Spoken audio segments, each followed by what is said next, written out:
Welcome to another episode of Maintenance Mondays video series. On this episode, we are going to talk about winter woes.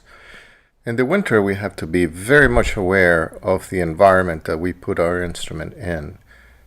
The main contributor in breakage, cracks or opening seams of the instrument is the humidity changes, especially the drastic changes in the environment. I would highly recommend not to keep your instruments outside the case.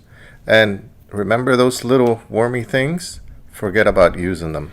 Treat the environment. Don't treat the instrument from the inside. This is a humidifier that can be purchased in just about any healthcare store around you. Remember, if you can easily breathe, your instrument is also breathing correctly. Thanks for watching. See you next week. And don't forget to give it a like and share. Thank you.